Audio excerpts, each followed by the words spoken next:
Hello phone మోగుతుంటే వెళ్ళి తీసింది Anupama. Vamsi phone చేస్తున్నాడు అట్నుంచి. అమ్మా, రేపటితో మా ఇంటర్న్షిప్ అయిపోతుంది. రేపు రాత్రికల్లా నేను మనోజ్ఞ ఇంటికి వచ్చేస్తాం అనగానే అనుపమ మొహం ఆనందంతో మతాబులా వెలిగిపోయింది. వంశీ ఎంత మంచి కబురు చెప్పాడు. ఈ రోజు కోసం ఎన్ని సంవత్సరాల నుంచి ఎదురు చూస్తుంది. అదే చెప్పింది వంశీతో. చాలా సంతోషంగా ఉందిరా వంశీ. అంకుల్కి కూడా ఫోన్ చేసి చెప్పండి, సంతోషపడతారు అంది. మనోజ్ఞ ఎప్పుడో చెప్పేసిందమ్మా. నేనే పనిలో పడి కొంచెం ఆలస్యం చేశాను. సరే ఉంటాను అని చెప్పి ఫోన్ పెట్టేశాడు వంశీ. అనుపమకిక కుదురుగా ఉండటం సాధ్యం కాలేదు.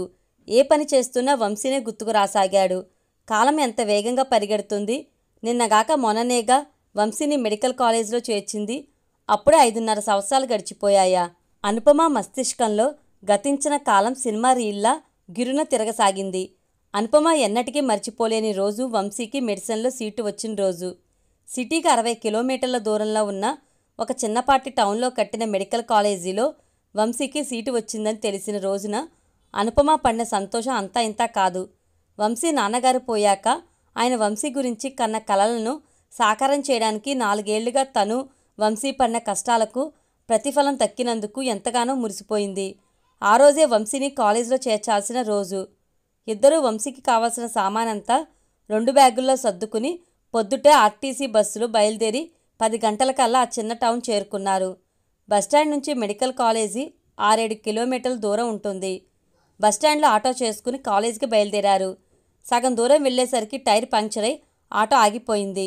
స్టెప్నీ కూడా లేకపోవడంతో ఆటో డ్రైవర్ టైర్కి పంక్చర్ వేయించుకుని వస్తానని వెళ్ళిపోయాడు. వేరే ఆటో వస్తే దానిలో మీరు వెళ్ళిపోమని చెప్పి అనుపమ వంశీ మరో ఆటో ఏదైనా వస్తే ఆపడానికి రోడ్డుపైన ఎండలో నిలబడ్డారు. ఎంతసేపటికి ఒక్క ఆటో కూడా రాకపోవడంతో ఏం చేద్దామని ఆలోచిస్తుండగా వారి పక్క నుంచే ఒక మెరూన్ రంగు కారు కొంచెం ముందుకెళ్ళి ఆగి మళ్ళీ రివర్స్ చేసుకుని వచ్చి వారి పక్కనే ఆగింది. అందులో నుంచి ఒక అమ్మాయి దిగి లిఫ్ట్ కావాలా ఆంటీ అని అడిగింది. అనుపమ తలూపడంతో అయితే ఎక్కండి అని అనుపమని వంశీని కారులో ఎక్కించుకుంది. వాళ్ళిద్దరూ కారెక్కగానే నా పేరు మనోజ్ఞ, డ్రైవ్ చేస్తుంది మా నాన్నగారు మనోహర్. నన్ను మెడికల్ కాలేజీలో చేర్చడానికి తీసుకెళ్తున్నారు. మీరు కూడా మెడికల్ కాలేజ్కేనా అని అడిగింది. అవునని చెప్పి అనుపమ వంశీ తమను తాము పరిచయం చేసుకున్నారు. మెడికల్ కాలేజీ చేరగానే ప్రవేశానికి అవసరమైన తతంగం అంతా పూర్తి చేసుకుని కాలేజీకి దగ్గరలోనే ఉన్న హాస్టల్లో కూడా అడ్మిషన్ పనులు పూర్తి చేసుకున్నారు. బాయ్స్ హాస్టల్, గర్ల్స్ హాస్టల్ పక్కపక్కనే ఉన్నాయి. వంశీ మనోజ్ఞ తమకి కేటాయించిన గదుల్లో సామాన్లు సర్దుకుని బయటకు వచ్చారు. అప్పటికే లంచ్ టైం కావడంతో నలుగురు కలిసి కాలేజీ క్యాంటీన్లో భోజనం చేశారు. భోజనం చేస్తుండగా మనోజ్ఞ అడిగింది, మీరుండేది కూడా సిటీలోనేనా ఆంటీ అని. అవునమ్మా, శ్రీనగర్ కాలనీలో ఉంటాం జవాబిచ్చింది అనుపమ. అంటే మీరుండేది మాకు దగ్గరలోనే అన్నమాట. మేముండేది జూబ్లీ హిల్స్లో.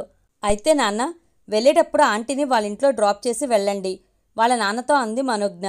అయ్యో, మీకంత కష్టమెందుకమ్మా, నన్ను బస్టాండ్ దగ్గర దించేస్తే బస్సులో వెళ్ళిపోతాను అంది అనుపమ.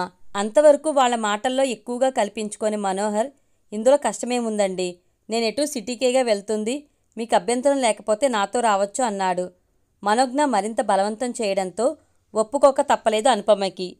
పిల్లలిద్దరిని హాస్టల్లో వదిలేసి వస్తుండగా మనోహర్ అన్నాడు వంశీతో, వంశీ, మనోజ్ఞ నన్ను వదిలి ఎప్పుడూ ఒంటరిగా ఉండలేదు. ఇక్కడ నువ్వే తనకి ఆసరాగా ఉండాలి. వంశీ ఆయనకు భరోసా ఇచ్చాడు.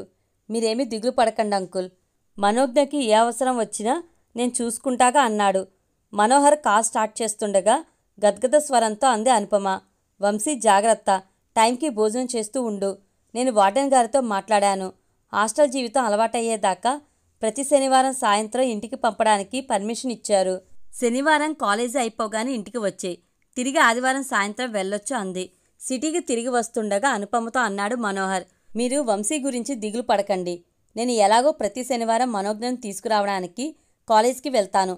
తనతో పాటు వంశీని కూడా తీసుకొచ్చి తిరిగి సోమవారం పొద్దుటే కాలేజీలో దింపేస్తాను. థ్యాంక్స్ అండి, మీకు ఎలా కృతజ్ఞతలు చెప్పుకోవాలో తెలియటం లేదు.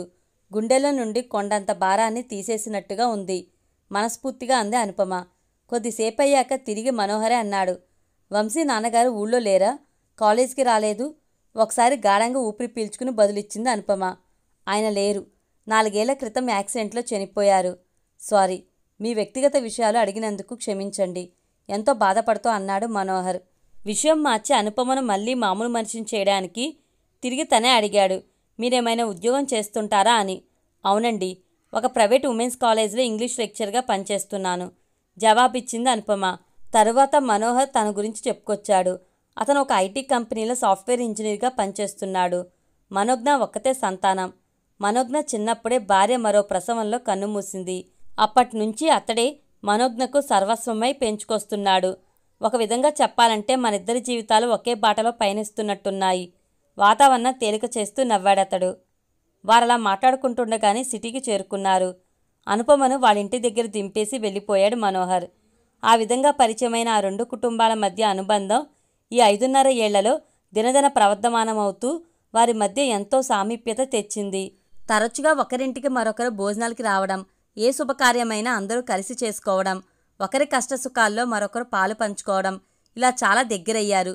సెలవుల్లో ఇంటికి వచ్చినప్పుడు మనోజ్ఞ వాళ్ళ ఇంట్లో కొన్ని రోజులు గడపడం దాదాపు పరిపాటైపోయింది. వంశీ మనోజ్ఞ మెడిసిన్ 3వ సంవత్సరం పూర్తయి సెలవులకు ఇంటికి వచ్చినప్పుడు మనోజ్ఞ ఇంట్లో కూర్చుని విసుగు పుడుతుందంటే మనోహర్ మనోజ్ఞను ఊటీకి తీసుకువెళ్ళడానికి ప్లాన్ చేశాడు. అయితే మనోజ్ఞ పట్టుబట్టి తమతో పాటు వంశీ అనుపమలు కూడా వచ్చేటట్లు చేసింది. అప్పట్నుంచి సెలవుల్లో ఏ ప్రదేశానికి వెళ్ళినా నలుగురు కలిసే వెళ్ళసాగారు. వంశీ మనోజ్ఞ కూడా ఈ 5.5 ఏళ్లలో ఎన్నడూ చదువుపై అశ్రద్ధ చూపలేదు. ఇద్దరూ ఎంతో కష్టపడి చదివి మెడిసిన్ మంచి మార్కులతో పాస్ అయ్యారు. గత సంవత్సరంగా చదువుకున్న కాలేజీ అనుబంధ హాస్పిటల్లోనే హౌస్ సర్జన్లుగా పనిచేస్తున్నారు. అది రేపటికల్లా పూర్తవుతుంది. ఇక పూర్తిస్థాయి డాక్టర్లుగా పనిచేయవచ్చు. ఆహ్లాదకరమైన గతంలో నుంచి బయటకొచ్చిన అనుపమ మనసు దూదిపింజలా గాల్లో తేలిపోసాగింది. ఇక వంశీని ఒక ఇంటివాణ్ణి చేసేస్తే తన మరో బాధ్యత కూడా పూర్తవుతుంది. వంశీ పెళ్ళనుకునేసరికి అనుపమ మనసులో మనోజ్ఞ సుందర రూపం మెదిలింది. ఇద్దరు ఈడుజోడుగా ఉంటారు. ఒకరంటే ఒకరు ఎంతో సఖ్యతతో చాలా చనువుగా కూడా ఉంటారు. మనోజ్ఞ ఎంతో మంచి అమ్మాయి. చాలా చలాకీగా ఉన్న ఎంతో మృదు స్వభావురాలు. ఆ అమ్మాయి చెంగుని ఇంట్లో తిరుగుతుంటే ఇంటికే కల వచ్చినట్టుండేది. వంశీకి మనోజ్ఞ తోడైతే వాళ్ళిద్దరి జీవితాలు ఎంతో ఆనందంగా ఉల్లాసంగా ఎటువంటి ఒడిదుడుకులు లేకుండా సాగిపోతాయి. వాళ్ళిద్దరిని ఒకటి చేయాలనే భావనతో అనుపమ నిర్వచించలేని ఒక తీయటి అనుభూతికి గురైంది. ఈ విషయంలో ముందుగా మనోహర్ గారి అభిప్రాయం కూడా తెలుసుకుంటే ఆ తర్వాత వంశీ మనోజ్ఞల ముందు ప్రస్తావించవచ్చు. ఈరోజే మనోహర్ గారితో మాట్లాడాలి అనుకుంది అనుపమ. అనుకున్నట్టుగానే అనుపమ ఆ రాత్రే ఫోన్ చేసి మనోహర్కి తన మనసులో మాట చెప్పి అతని అభిప్రాయం కూడా అడిగింది. మనోహర్ కూడా వంశీ మనోజ్ఞలు ఒకటైతే తనకంటే ఎక్కువగా ఆనందించేవారు ఎవరూ ఉండరని చెప్పడంతో మనసు ఎంతో కుదుటపడి ఆ రాత్రి సంతృప్తిగా నిద్రపోయింది అనుపమ. హౌస్ సర్జెన్సీ కూడా అయిపోయింది. ఇక ముందు ఏం చేద్దామనుకుంటున్నావు వంశీ? కాఫీ సిప్ చేస్తూ వంశీని అడిగాడు మనోహర్. వంశీ మనోజ్ఞలు చదువులు ముగించుకుని ఇళ్లకి వచ్చి దాదాపు వారం రోజులవుతుంది. ఆ రోజు మనోహర్ మనోజ్ఞలను డిన్నర్కి పిలిచింది అనుపమ. మర్నాడు ఆదివారం కావడంతో డిన్నర్ ఎటువంటి తొందర లేకుండా తీరిగ్గా చేయవచ్చని. భోజనాలు పూర్తయ్యాక నలుగురు డ్రాయింగ్ రూమ్లో కూర్చుని మాటలు మొదలెట్టారు. మనోహర్కి డిన్నర్ అయ్యాక కాఫీ తాగడం అలవాటు. అందుకే అతనికి ప్రత్యేకంగా కాఫీ చేసి ఇచ్చింది అనుపమ. తను పిల్లలతో పాటు ఐస్ క్రీమ్ స్కూప్ తింటూ, ఎండీ చేద్దామనుకుంటున్నాను అంకుల్. మరో 3 నెలల్లో నీట్ పరీక్షలు ఉన్నాయి. నేను మనోజ్ఞ ఎప్పుడో ప్రిపరేషన్ మొదలెట్టాం. ఇద్దరూ ఎయిమ్స్లో సీట్ కోసం ప్రయత్నిద్దామనుకుంటున్నాం అన్నాడు. వంశీ మాటలకు చివుక్కుని తలెత్తి చూసింది అనుపమ. అతని మాటలతో ఏకీభవిస్తున్నట్టు మనోజ్ఞ కూడా తల తిప్పుతుంది. స్పెషలైజేషన్ ఏం చేద్దామనుకుంటున్నారు? యథాలాపంగా అడిగాడు మనోహర్. నాకైతే ఇంటర్నల్ మెడిసిన్ చదవాలని ఉంది. మనోజ్ఞ గైనకాలజీ చేస్తానంటుంది. చాలా మంచి నిర్ణయం తీసుకున్నారు వంశీ. ఈ కాలంలో మెడిసిన్ చదువుకి ఒక పరిధి అంటూ పెట్టుకోలేం. డిఎం డిగ్రీ కూడా సర్వసాధారణమైపోయింది. ఎంత చదివినా నేర్చుకోవాల్సింది ఇంకా ఎంతో ఉందనిపిస్తుంది. వాళ్ళ మాటలు వింటూ మనోహర్ కేసి అద్దింపుగా చూసింది అనుపమ. ఆమె మనోగతం అవగతం చేసుకున్నట్టు తన మాటలకు వంశీ స్పందించకముందే తిరిగి అన్నాడు మనోహర్. అయితే మాలాంటి తల్లిదండ్రులు సంతోషపడేది, సంపూర్ణంగా తృప్తి చెందేది పిల్లలు చదువులు ముగిశాక ఉద్యోగాలు సంపాదించుకుని పెళ్లిళ్ళు చేసుకుని ఒక ఇంటివారిగా స్థిరపడినప్పుడు. ఆ ప్రక్రియ ఎంత వేగంగా పూర్తయితే అంత ఆనందిస్తారు. అందరిలాగే మీ అమ్మగారు, ఒక విధంగా చెప్పాలంటే నేను కూడా. మీ ఇద్దరి విషయంలోనూ త్వరలో ఇదే జరగాలని ఆశిస్తున్నాం అన్నాడు. మా పెళ్ళా? ఆశ్చర్యంగా చూశాడు వంశీ. అవును, మీ పెళ్ళే వంశీ, మధ్యలో కలగ చేసుకుంటూ అంది అనుపమ. మనోహర్ గారు, నేను అనుకుంటున్నది ఏమిటంటే మనోజ్ఞకి నీకు అభ్యంతరం లేకపోతే మీ ఇద్దరికీ త్వరలో పెళ్లి చేయాలని, ఆ తర్వాత పై చదువులు చదవాలా ఉద్యోగాలు చేయాలా అనేది మీ ఇద్దరు కలిసి నిర్ణయించుకోవచ్చు అంది. ముఖాన విస్మయం ప్రస్ఫుటంగా కనిపిస్తుంటే వంశీ మనోజ్ఞ వైపు చూశాడు. ఆ అమ్మాయి ముఖంలోనూ అదే రకమైన భావోద్వేగం కనిపిస్తుంది. కొద్దిసేపు ఇద్దరూ కళ్ళతో మాట్లాడుకున్నాక మనోజ్ఞ అంది, వంశీ, కాగల కార్యం గంధర్వులే తీరుస్తున్నట్టున్నారు. ఇంకా ఆలస్యమెందుకు చెప్పు అంది. మనోజ్ఞ మరోసారి హెచ్చరించాక ఒకసారి దీర్ఘంగా ఊపిరి పీల్చుకుని గొంతు విప్పాడు వంశీ. అమ్మా, మీ మనసులో ఈ విధమైన ఆలోచన ఉందని నేను మనోజ్ఞ అసలు ఊహించలేదు. లేకుంటే ఎప్పుడో మీకు విశదపరిచేవాళ్లం. మా మనసుల్లో అటువంటి ఆలోచన లేదని. మా ఇద్దరికీ ఒకరిపై ఒకరికి ఎంతో అభిమానం, ఆప్యాయత, గౌరవం ఉన్నాయి. కానీ అవి మీరనుకుంటున్నట్టు పెళ్లికి దారితీసే ప్రేమ, ఇష్టము కాదు. మేం పరస్పరము ఒకరి మంచి మరొకరు కోరుకునే మంచి స్నేహితులం మాత్రమే. మా ఇద్దరి మనోగతాలు, ఆలోచనలు ఎప్పుడూ ఒకే పంతాలో ఉంటాయి అన్నాడు వంశీ. ఈసారి తెల్లబోవడం అనుపమ, మనోహర్ల పనైంది. వారి ముఖాల్లో కదలాడుతున్న ఆశాభంగాన్ని గమనిస్తూ తిరిగి కొనసాగించాడు వంశీ. అమ్మా, నిజానికి మనోజ్ఞ నేను కలిసి మీ ఇద్దరితో ఒక విషయాన్ని గురించి ఎప్పటినుంచో మాట్లాడదామనుకుంటున్నాం. సందర్భం కుదరక, ధైర్యం చేయలేక ఇంతవరకు ప్రస్తావించలేదు. మా ఇద్దరితోనా? ఏ విషయం గురించి?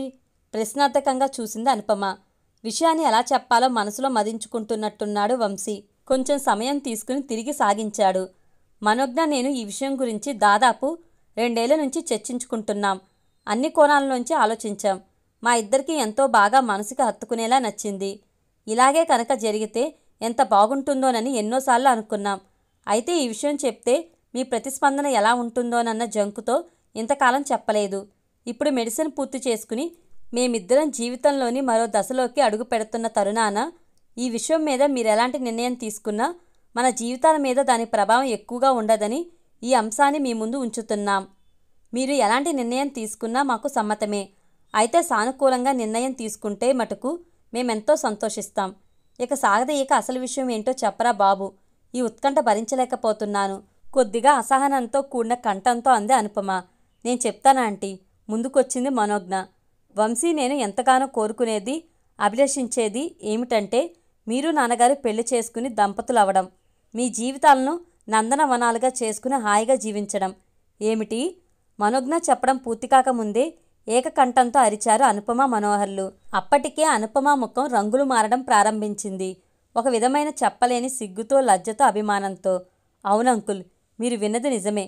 మేమిద్దరం మనసారా కోరుకునేది మీరిద్దరూ ఒకటే ఆనందంగా ఒకరికొకరు తోడు నీడై జీవించాలని అన్నాడు వంశీ. మనోహరికి ఏం మాట్లాడాలో పాలుపోలేదు. ఎంతో ప్రయత్నం మీద అన్నాడు, అది కాదు వంశీ, ఈ వయసులో మాకు పెళ్ళేమిటి? అదేంటి అంకుల్ అలా అంటారు? ఇప్పుడు మీ వయసేమంత మించిపోయిందని?